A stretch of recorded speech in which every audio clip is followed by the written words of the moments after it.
how do we support small businesses to provide communities with healthy food access?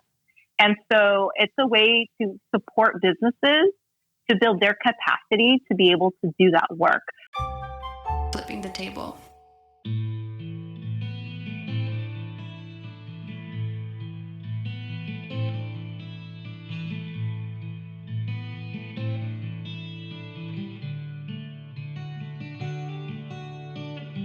Listeners will know that I have previously held conversations with leaders from the Los Angeles Food Policy Council. I focus on the LA Food Policy Council because it's the nation's largest such entity and because the city of Los Angeles is a microcosm of the emerging world, a world punctuated by incredibly diverse, complicated, and challenged megacities. It has also been well led since its founding by Paula Daniels, a former senior aide to then Mayor Antonio Villaraigosa back in 2010. And finally, I firmly believe that every city, county, and state should have a food policy council that advises its policymakers by bringing them the voices of communities most impacted by current food and farm policy. These include low-income families, urban and rural farmers and food producers, food chain workers, and all the supply chain businesses involved, and there are many.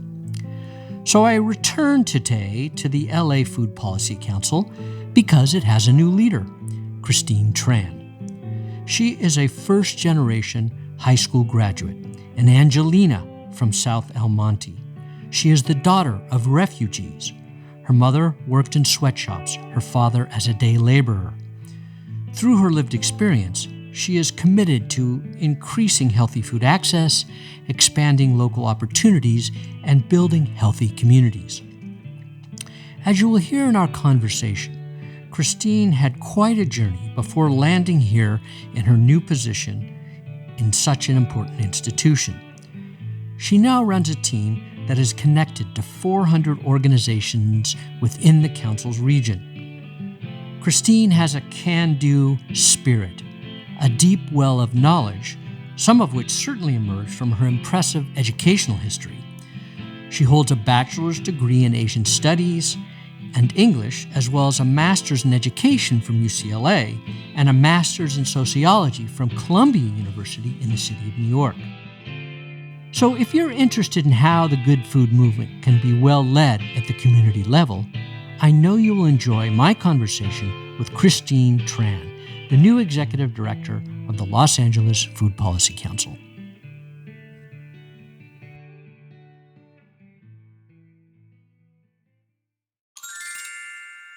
Well, hello, Christine. Nice to be with you on the headset here.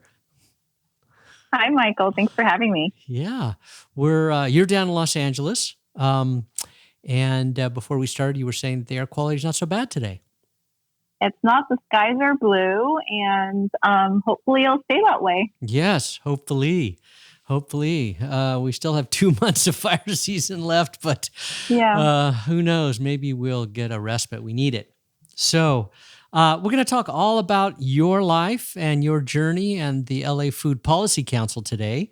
So why don't we start with that? You've got a very interesting history. So why don't you just tell us what was the journey that brought you to this fairly new role as the executive director?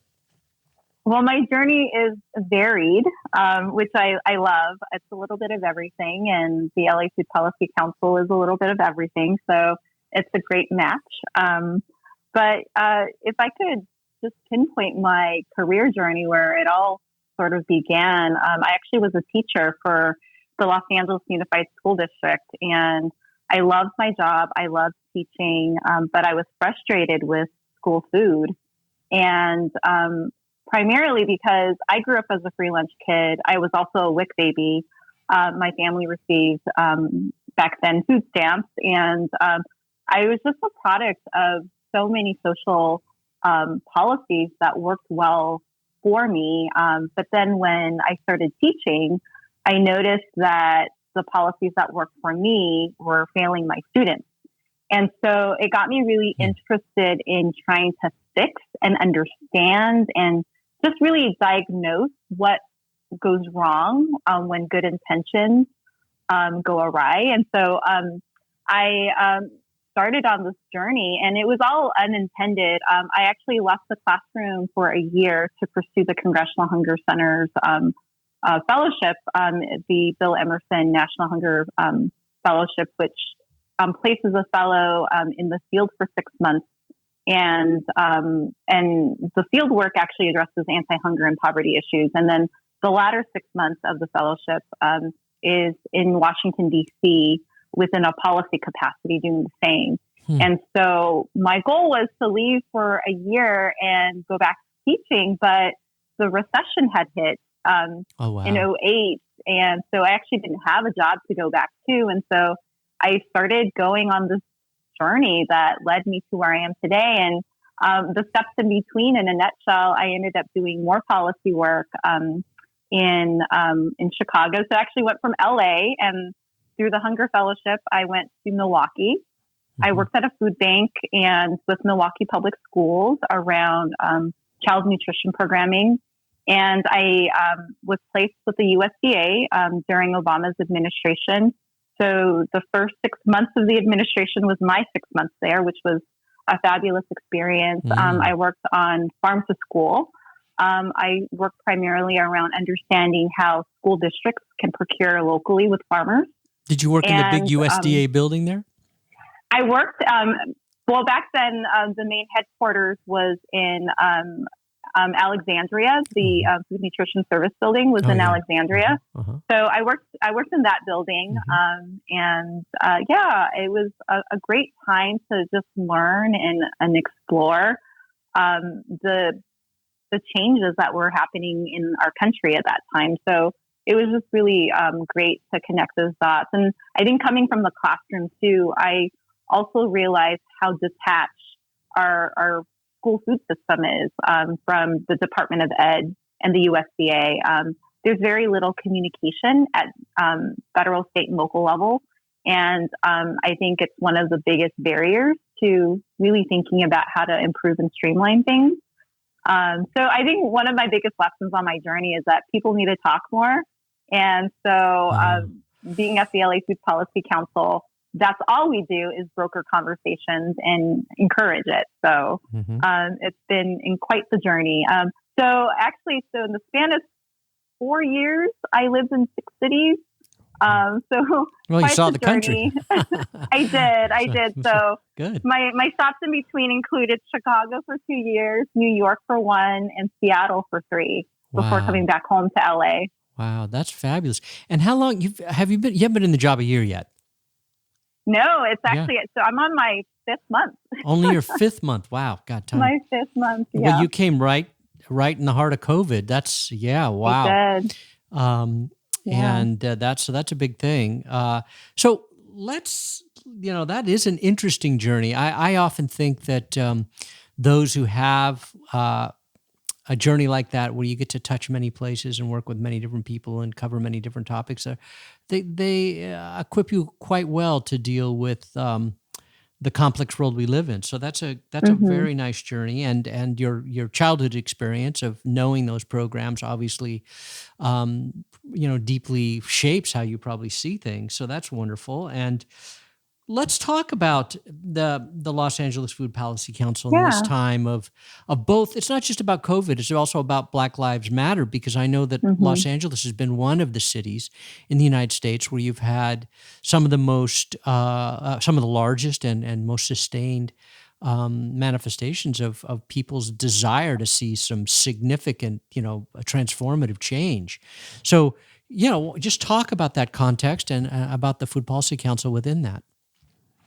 Yeah, and one of the things I think we have to acknowledge is the multi-generational disinvestments that our communities have gone through, especially communities of color. And I think when we think about Black Lives Matter, a lot of the issues that have been brought to our attention in recent months have been the realities of a lot of our communities prior to this. And similar to conversations around COVID-19, the literal disinvestment in our communities make communities of color more adverse to some of the context and the conditions. And one phrase that has popped up quite frequently in a lot of circles is this concept of the last mile of food. Mm-hmm. And when we put a racial lens and socioeconomic lens to this, the folks who need food the most are not getting it. And this is pre-COVID. So as the supply chain was breaking down, conversations have arisen about how do we create a more resilient food system. We've always wanted a resilient food system, and it's not a new thing. And I think now that there are more folks that have been impacted, attention has been put onto this topic in a different way. Mm-hmm. And as the LA Food Policy Council, our team has essentially at every table we sit at, we try to remind folks that the things that we're trying to strive for today in these recent months are not new things. These are things that we've been wanting for generations already. Mm-hmm. And when you have generations long of this investment, there's a lot of catching up that we have to do. You can't undo diabetes by putting more money in. Like the generations that have experienced high rates of hypertension, diabetes, and other adverse health issues, this is an outcome. And in order to heal from that requires multi-generational investments. We have to break the cycle. And in order to break that cycle, we have to have critical conversations about what needs to change. And in that way, I feel like there is hope at this time for the movements that we've been striving for so long. And that's because the evidence is undeniable. Is that the situation, or is it the passion and the resistance that we're seeing from communities to the status quo? I think it's all of the above. Like, for instance, during the 92 uprising, one outcome out of that movement was more grocery stores in South LA. And to date, there are more liquor stores in South LA than there are grocery stores. Mm-hmm. And so when we talk about the history of the generational injustices, it's really about addressing what was promised before. These are unfulfilled promises. And so I think this time we're able to remind what those promises were and really make an effort so that we don't have this. I like to call this historical amnesia. And the reason why I'm using these words is because we forget sometimes, and we forget for a number of reasons. We forget because it might not have been taught to us. And when we talk about systemic injustices and racism and oppression, that leads to who's teaching the education, who's teaching our communities about themselves. And the concept of for and by the community means a lot to the LA Food Policy Council because we see the good food movement as being a collective movement that includes impacted populations.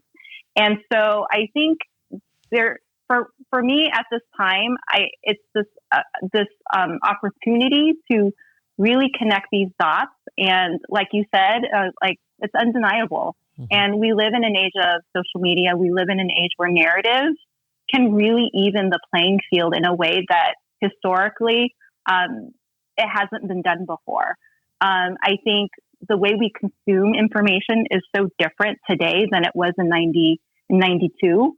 The way we look at the news, like for instance, as an Asian American, I actually didn't know Asian Americans were part of the civil rights movement until I got to college.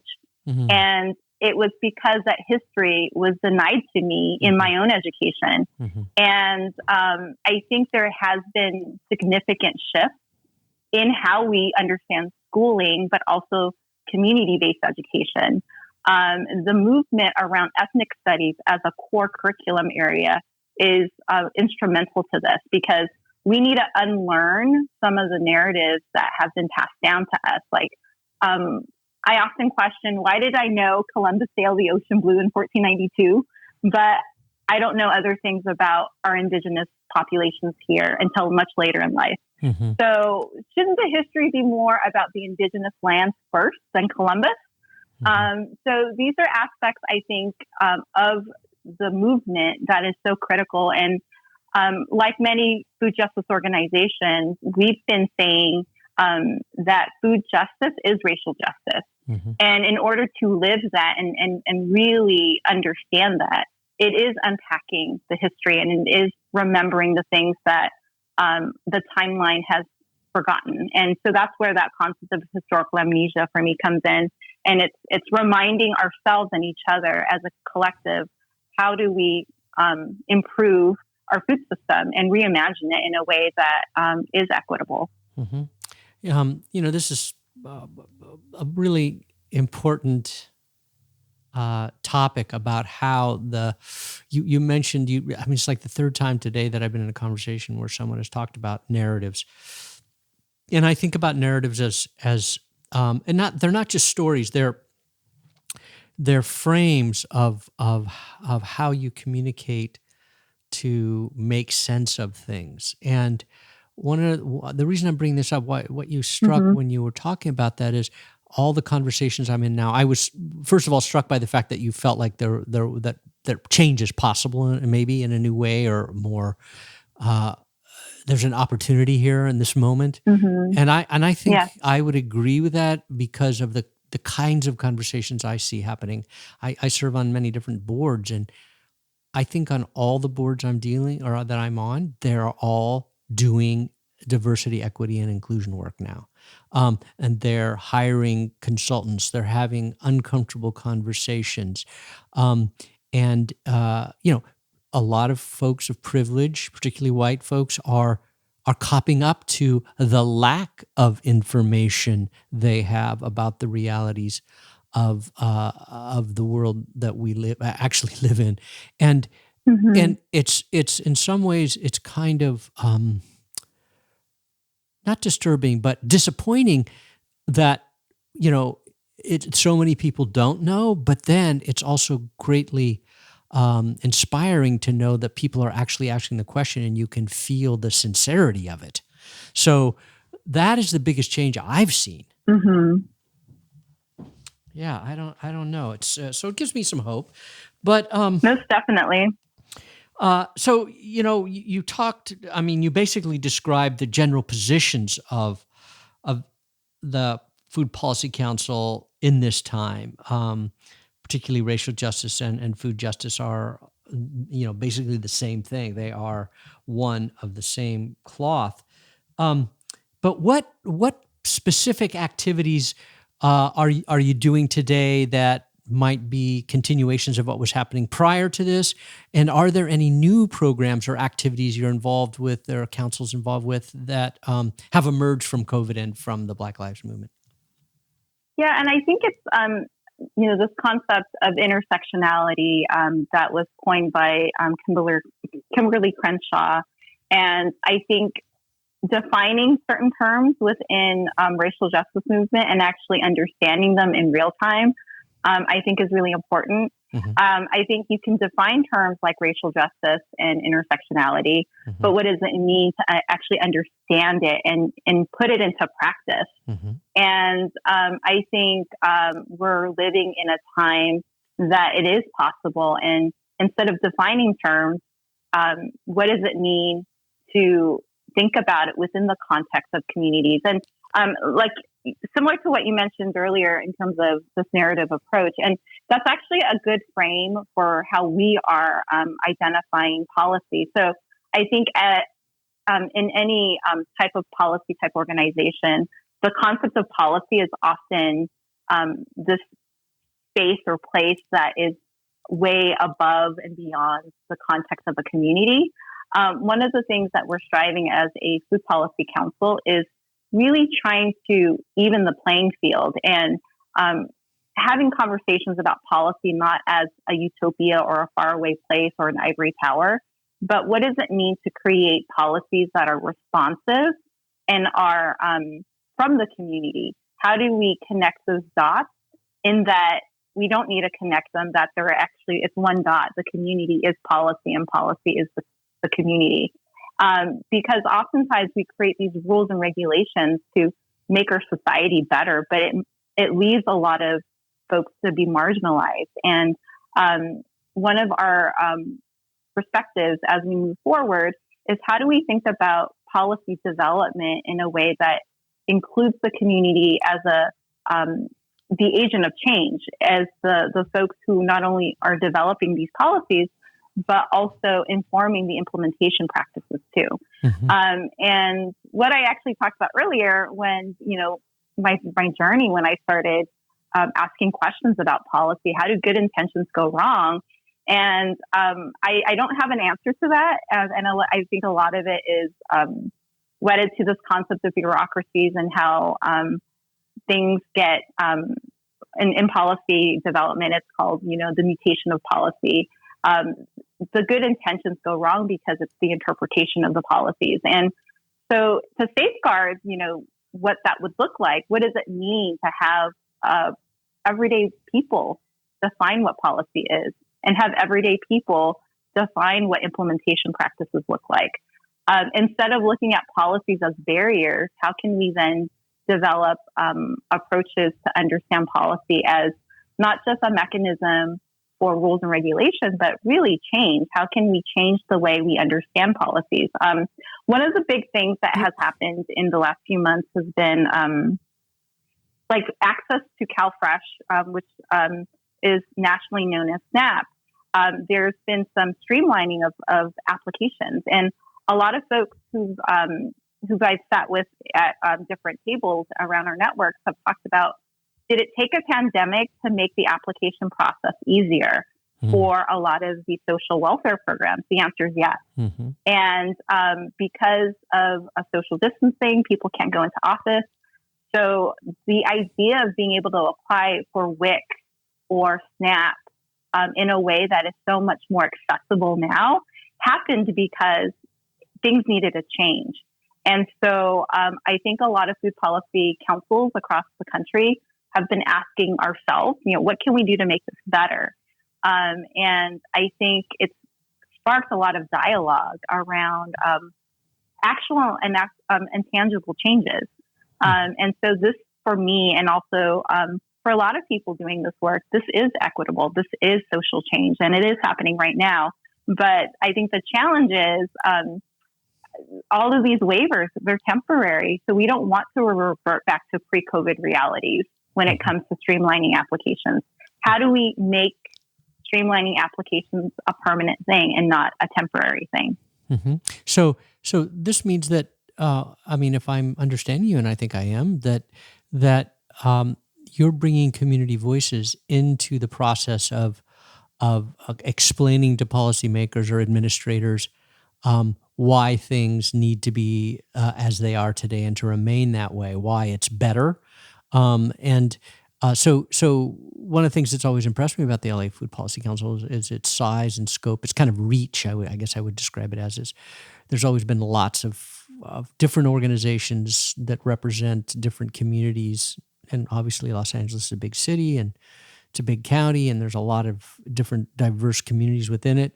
And it seemed like that the Food Policy Council has always been very good at being connected to those different communities. And so are you saying that, in fact, you've been able to marshal voices, bring voices to the table around reform and the need to sustain it? Yeah, and actually a lot of this work that we've been doing has existed before. So this concept of community-based participatory policies, I know it's like very loaded, but really community-based policies. And the word participatory is just a big word for participation or just being able to connect the dots. I think one example I can provide that really illustrates the pre-COVID and current COVID conditions is our good food zone policy. So the city of LA in March adopted a policy that was developed by one of our working groups, the Good Food Economy Working Group. And this working group is run by community members and other stakeholders within and across our region. And the Good Food Policy Zone is a place-based approach in providing economic incentives for small businesses to provide healthy food options. And so the Good Food Zone was passed for two areas in the LA community. So one is in South LA, and then the other area is the Arleta Pacoima area in the San Fernando Valley. And so these are two pilot areas that this policy is going to be scaled to. And the implementation process is actually being driven actually by our community members as well. So this is an example of a policy that was created and stewarded by the community for the community. And what will it do though? What will happen in those zones? So in those zones, when we think about small businesses, especially in food deserts, how do we support small businesses to provide communities with healthy food access? And so it's a way to support businesses to build their capacity to be able to do that work. It's really hard for a lot of small businesses to transform themselves in the way that they need to. A lot of small businesses in communities like South LA and the Arleta Pacoima area, they want to support the community as best as possible. But sometimes there's not enough resources or technical know-how to make that happen. And so the idea is if we can work with businesses in the community to really support them in getting fresh fruits and vegetables, to getting the foods that are needed for the community, we can improve local food access. So it's about procurement. Is it also about like cold storage or places to display that are cool to keep the vegetables fresh, things like that? It's a combination. So like, for instance, we are looking at various businesses to work with. So we're asking businesses what they need, but we're also asking community members what they need and want too. It's really about creating a balanced supply and demand approach to food access. Sometimes when we think about the landscape of food, if you build it, people may not come. We don't know why. And so we're trying to essentially broker a relationship between the supply chain, but also with and alongside business owners and community members. Sometimes in communities, there are places that people may walk by, but they don't know what's behind those doors. So how do we foster community engagement when it comes to small businesses? And so it's a way to look at relational-based approaches to supporting healthy food access. So this would involve at the local community. It would involve restaurants and grocery retailers, corner stores, bodegas, places where food is accessed. So because you're talking about food, you're not talking about other things. So I'm assuming. Exactly. And so does it include allowing for pop-ups in unusual ways? I know even around here they've been, because of the need to social distance, they're allowing restaurants to set up on the streets. We're closing lanes of the road so that people can. Is that the kind of thing that happens or will happen? So under the Good Food Zone, we're still developing implementation strategies with the city of LA. But the idea is to really support and incentivize businesses to see how we can support and change the way they do business so that they could meet the needs and the demands of the community. And how do we work with the community to understand these changes within the system? And so it's like, so my background is in school food, and sometimes I think about things from a student's perspective or kid's perspective. Just because you offer healthy items on a school menu doesn't mean the students will eat it. And it's the same thing for a lot of communities. If you start offering certain things, are community members aware of actually how to eat or use those ingredients in their cooking? So we're thinking about things like working with businesses, but also how do we facilitate learning opportunities like cooking demos? How do we understand the needs of a community and making things culturally relevant as well? And so there are definitely a lot of potential in understanding how to make food more accessible and more community friendly by just sparking dialogue and having these conversations. But first and foremost, the Good Food Zone is about creating those opportunities and conversations. And so we're hoping that from these conversations, we can develop a food system that is formed by the people, but also responsive to the needs of people's cultures, but all of the interests that folks might have around what they want to see in their neighborhood stores and restaurants. So, I mean, is this a medium-term goal or a long-term goal? The development of these zones. Yeah, it's definitely a long-term goal. When we think about, so similar to what I said earlier about generations long of disinvestments, right? There's also this concept of how do we create a culture around good food practices with that supply and demand. So, things don't happen overnight. And so for us, it's definitely a long haul approach. And we feel that by creating these opportunities, the zones may be much bigger than, having a pilot, because a pilot is a test approach. And if it works out well, it may be adopted in other ways. And maybe the zone is more of, a good food city. So it doesn't necessarily have to be a zone. But that place-based approach is definitely something that a lot of urban planners and just folks who are civically engaged are interested in because of models like the Harlan Children's Zone and other inspiring initiatives that has come out of a place-based initiative. This is Michael. I just wanted to say how thrilled I am and excited that you're listening to Flipping the Table. These are the kinds of conversations I've wanted to share with people for a decade or more. So please like us, share with your friends, write a review, and subscribe.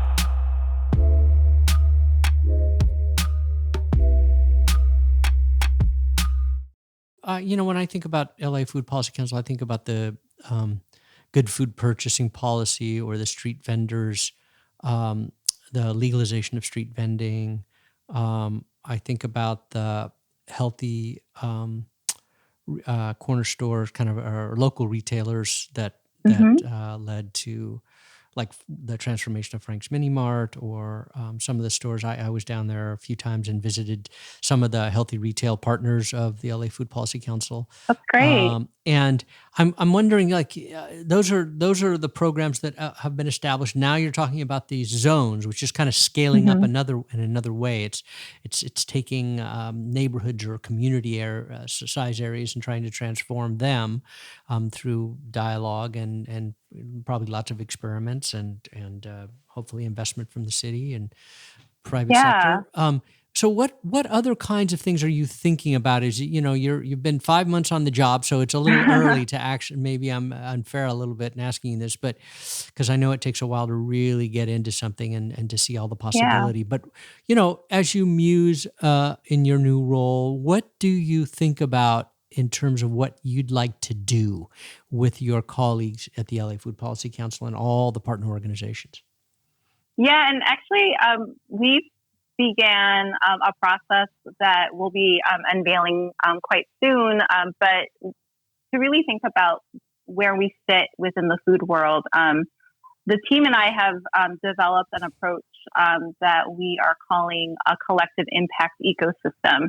And collective impact comes from our approach as a food policy council of getting folks together to have conversations. And this ecosystem comes from this concept of everyone having a place to have their voices heard. And so one of the reasons why we are stewarding this concept is because oftentimes when we think about social change, especially when it comes to our food system, a lot of folks may not feel like they belong in the policy world or they belong in a particular place. And so this concept of an ecosystem essentially means everyone has a place. And one of the things that we talk about a lot is if you're an eater, you have a role in the system somehow, some way. And it's about understanding your roles and responsibilities. And to steward this concept of a collective impact ecosystem, what I have generally described this as is, as a food policy council, we sit on networks and working groups, but we also convene them. And so right now we have 5 active working groups that are just very robust in the way that they've approached policy. And right now, the good food purchasing policy is one of them. And out of these 5 working groups, so I'll just do a quick roll call. Good food. It's the good food purchasing policy. We also have the farm to school and school garden working group. The third one we have is our food waste reduction and recovery. The fourth one is our regenerative and urban agriculture working group. And then the last one we have is the good food economy, which I talked about earlier, spearheading the good food zone. And so these are our 5 active working groups. And right now, I think there are so many people interested in participating in good food work, but they might not feel like they fit into these current 5 work groups. And so to help really establish a place for everybody, we're actually launching what we're calling food interest groups. And so food interest groups is a space for folks to self-organize around particular topics. We're hoping to facilitate these conversations because we're such a small staff. We are full-time a staff of 5. As the largest of food policy council in the country, we're small but mighty. And so because we don't have enough staff power to oversee a bunch of working groups beyond the current 5 that we have active right now, we want to facilitate some space for these conversations. And so this is where the food interest group comes in. And for short, it's cute. We're calling them FIGs, food interest groups. I like that. And if anyone's interested in anything, we are essentially creating that space for folks to self-organize under the LA Food Policy Council. And then do you create a Zoom for them or something like that, or do they do that all on their own?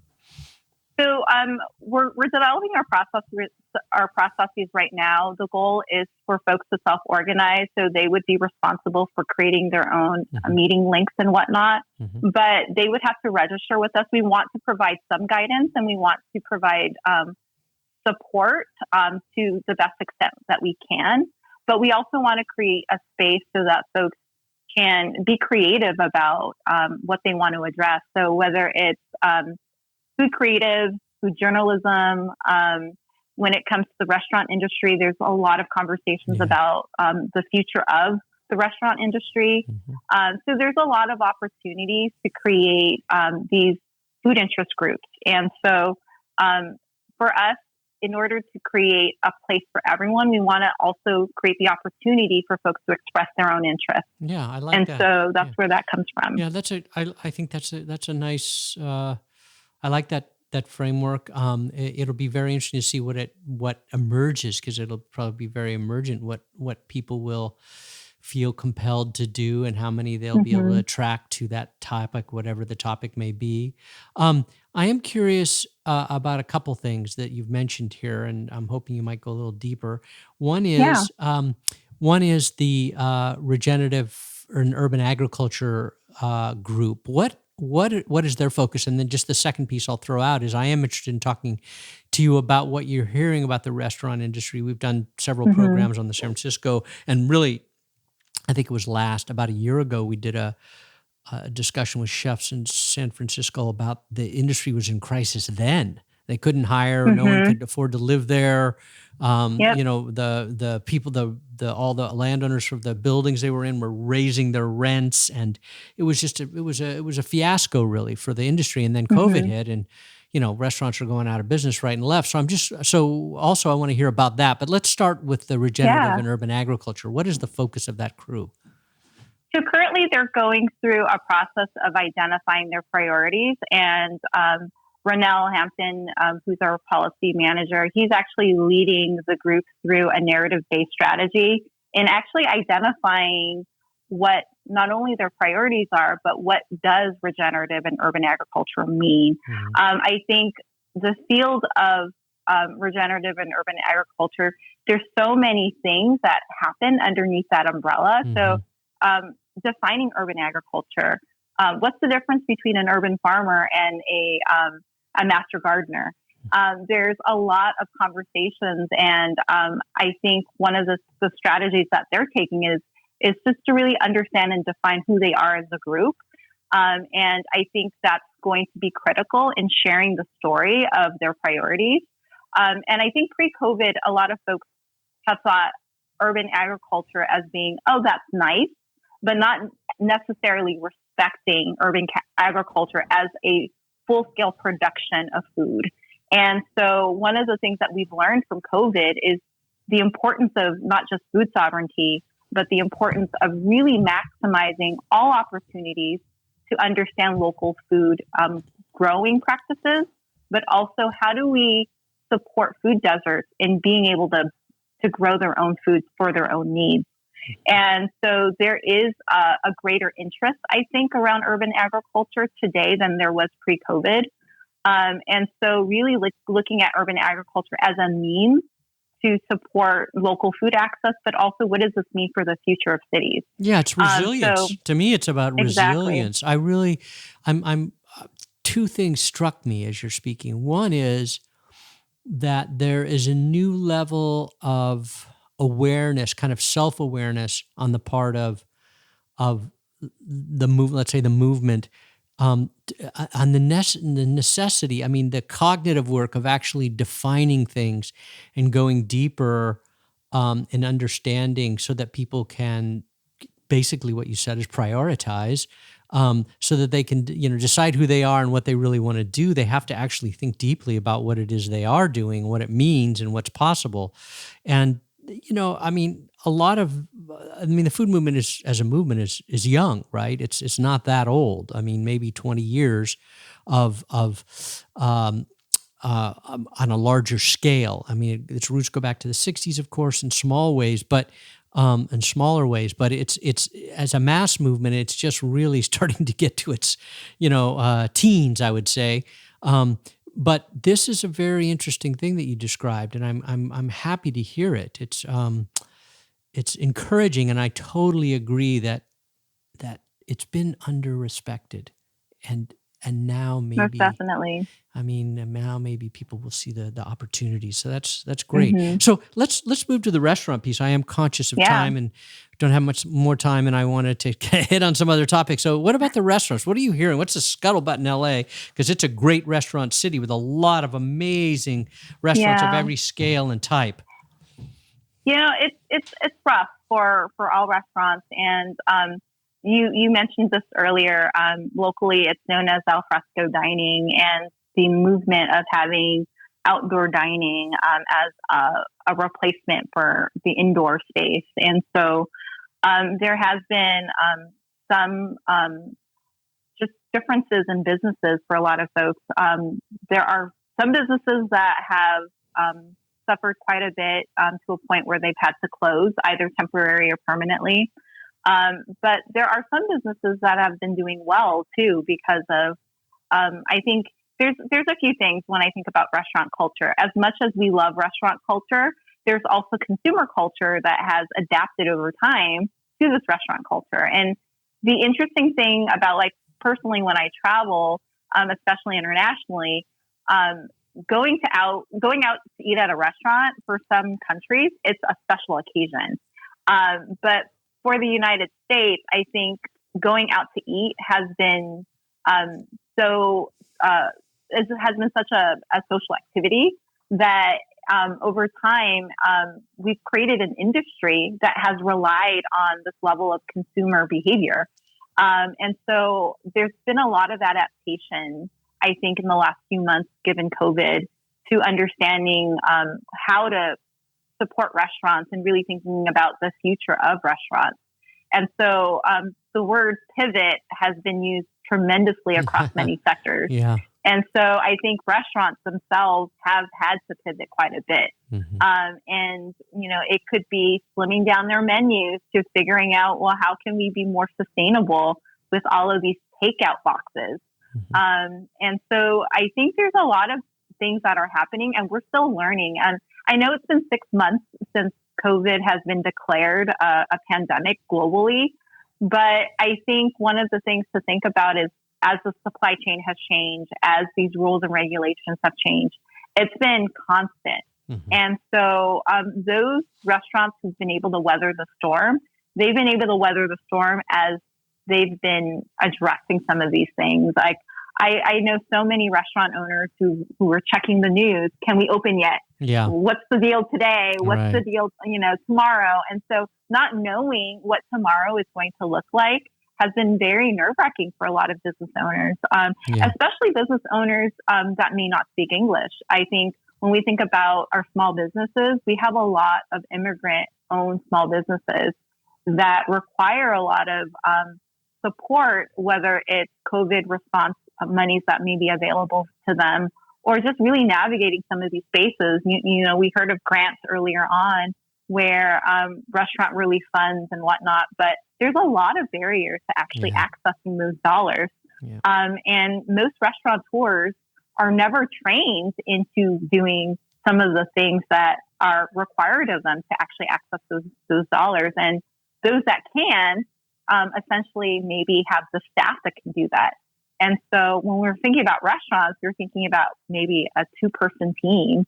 It might not be a big scale operation. So there's a lot to learn from in these last few months and moving ahead. It's true. It's it just reminds me that this year, and really it's been increasing over the last few years, that whether it's fires, drought, heat, extreme heat, or now COVID, the relative comfort that we experience in this country compared to others, number one, and for many Americans versus those who are less privileged, all of that's gotten kind of shattered. I would say there's a somewhat of a leveling of the playing field around discomfort and unknowing. There's a large group of people in this country who live in poverty or are oppressed because of their race, who have been uncomfortable for generations, decades, centuries.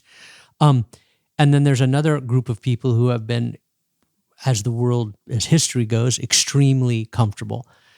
That's all being shaken up. Mm-hmm. I know I have heard from many what I would call privileged folks in the last several months talking about the level of anxiety, unknowing.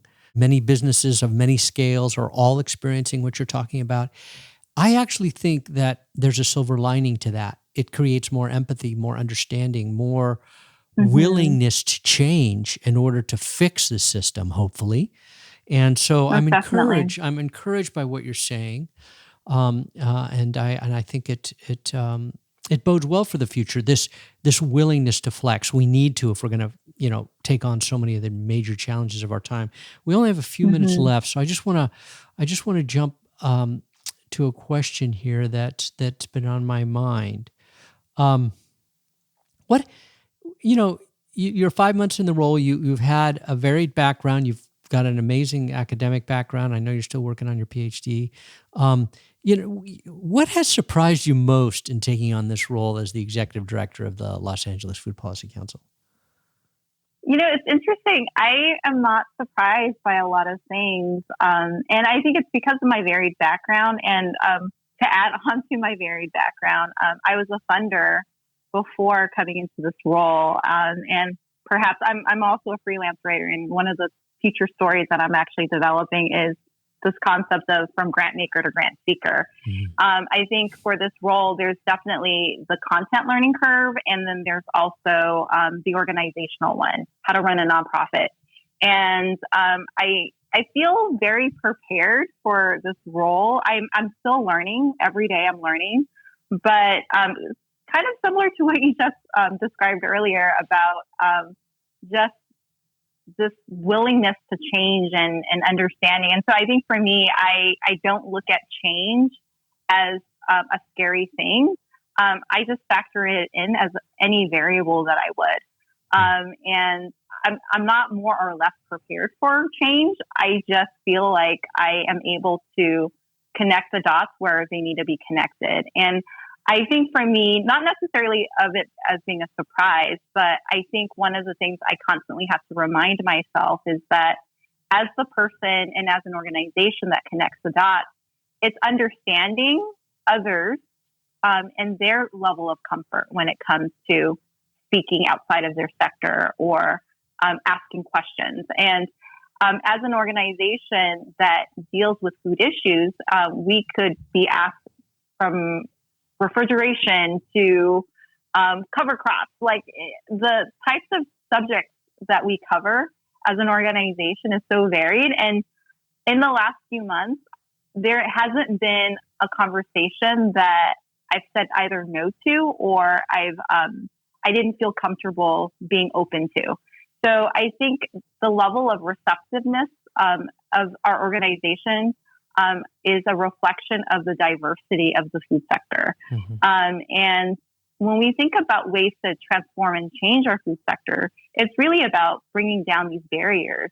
How can we get farmers talking to restaurateurs, talking to school districts? Like everyone needs to have some form of communication that makes them feel that this conversation isn't outside of their scope. I think the food world as a singular scope is a very diverse one.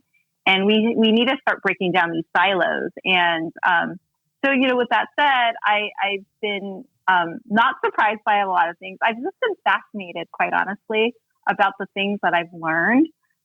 One fact that I recently heard in speaking with a farmer, Ventura County exports 90% of its food that they grow internationally. Yep. And I didn't know that until that conversation. And so I'm constantly amazed and surprised by our food system. And I'm more excited every time I learn more about these pieces of our food system, because I feel like I'm getting more of this composite of this bigger picture that most people may or may not see, which makes me able to connect more dots. And I'm just excited about the opportunities ahead. I can hear it. I can hear it in your voice. And they're lucky to have, that is the LA Food Policy Council is lucky to have someone who's so committed to learning and has an appetite for learning, because as you say, it is a complex system. The food system is incredibly complex and connected to everything, right? That's why it's so interesting and so fundamental and so in need of transformation, because it will have impacts on all aspects of life in our economy if we're able to really make it more just and more sustainable and more regenerative. So I just want to say thank you and best of luck in your path ahead. I'll be watching eagerly to see how it all emerges under your leadership, and hopefully one of these days we'll meet face to face when I can come back to Los Angeles when we get out of this COVID horror. So anyway, thank you very much, Christine. I really appreciate your time. Thank you.